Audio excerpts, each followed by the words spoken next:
ನಮಸ್ಕಾರ. News first ಎಜುಕೇಷನ್ಗೆ ಸ್ವಾಗತ. ನಾನು ನವೀನ್ ಕುಮಾರ್. ಗವರ್ನಮೆಂಟ್ ಜಾಬ್ಗಾಗಿ ವೇಟ್ ಮಾಡ್ತಾ ಇರುವಂತಹ ಸ್ಟೂಡೆಂಟ್ಸ್ಗೆ ಒಂದು ಬಿಗ್ ಅಪ್ಡೇಟ್.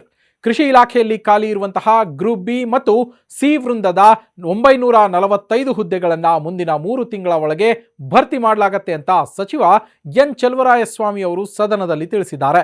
ಇದರಲ್ಲಿ ಕೃಷಿ ಅಧಿಕಾರಿ ಹಾಗೆ ಸಹಾಯಕ ಕೃಷಿ ಅಧಿಕಾರಿ ಹುದ್ದೆಗಳು ಕೂಡ ಸೇರಿದ್ದು ಅಗ್ರಿಕಲ್ಚರ್ ಓದಿರುವಂತಹ ಸ್ಟೂಡೆಂಟ್ಸ್ಗೆ ಇದೊಂದು ಅದ್ಭುತವಾದ ಆಪರ್ಚುನಿಟಿ ಆಗುತ್ತೆ.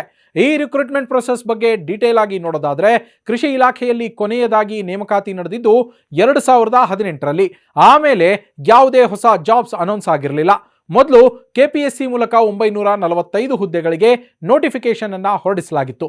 ಆದರೆ ಒಳ ಮೀಸಲಾತಿ ಕಾರಣಕ್ಕೆ ಅದು ರದ್ದಾಗಿತ್ತು. ಈಗ ಗವರ್ನಮೆಂಟ್ ಮಂಡಳಿಯಿಂದ ಪರ್ಮಿಷನ್ ತೆಗೆದುಕೊಂಡು ಹೊಸದಾಗಿ ಅಧಿಸೂಚನೆಯನ್ನ ಹೊರಡಿಸೋದಕ್ಕೆ ರೆಡಿ ಆಗ್ತಾ ಇದೆ. ಇನ್ನು ಗ್ರಾಮೀಣ ಭಾಗದ ಡೆವಲಪ್ಮೆಂಟ್ ಬಗ್ಗೆ ಮಾತನಾಡೋದಾದ್ರೆ, ಗ್ರಾಮ ಪಂಚಾಯಿತಿಗಳಲ್ಲಿ ಕೆಲಸಗಳು ಸರಿಯಾಗಿ ನಡೀತಾ ಇಲ್ಲ ಅನ್ನೋ ಕಂಪ್ಲೇಂಟ್ಸ್ ಇತ್ತು.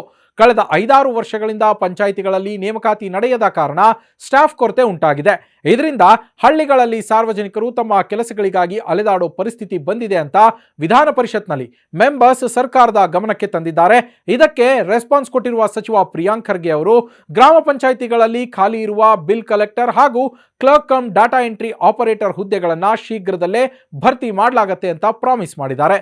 ಕೆಲವು ಹುದ್ದೆಗಳನ್ನು ಪ್ರಮೋಷನ್ ಮೂಲಕ ತುಂಬೋದಕ್ಕೆ ಅವಕಾಶವನ್ನ ನೀಡಲಾಗಿದೆ. ಬಾಕಿ ಇರೋ ಹುದ್ದೆಗಳನ್ನ ಡೈರೆಕ್ಟ್ ರಿಕ್ರೂಟ್ಮೆಂಟ್ ಮೂಲಕ ಫಿಲ್ ಮಾಡೋದಕ್ಕೆ ಗವರ್ನಮೆಂಟ್ ಕ್ರಮ ಕೈಗೊಳ್ಳಲಿದೆ.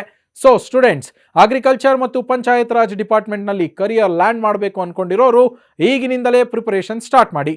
ಯಾಕಂದ್ರೆ ಮುಂದಿನ ಕೆಲವು ತಿಂಗಳುಗಳಲ್ಲಿ ಸರಣಿ ನೋಟಿಫಿಕೇಶನ್ ಬರೋ ಸಾಧ್ಯತೆ ದಟ್ಟವಾಗಿದೆ. ಸರಿಯಾದ ಪ್ಲಾನಿಂಗ್ ಮತ್ತು ಸ್ಟಡಿ ಮಾಡಿದ್ರೆ ಗವರ್ನಮೆಂಟ್ ಜಾಬ್ ಪಡೆಯುವ ನಿಮ್ಮ ಕನಸು ನನಸಾಗೋದು ಗ್ಯಾರಂಟಿ. ಇಂಥದೇ ಲೇಟೆಸ್ಟ್ ಎಜುಕೇಷನ್ ಅಪ್ಡೇಟ್ಸ್ಗಾಗಿ ನ್ಯೂಸ್ ಫಸ್ಟ್ ಎಜುಕೇಷನ್ ಸಬ್ಸ್ಕ್ರೈಬ್ ಮಾಡಿ.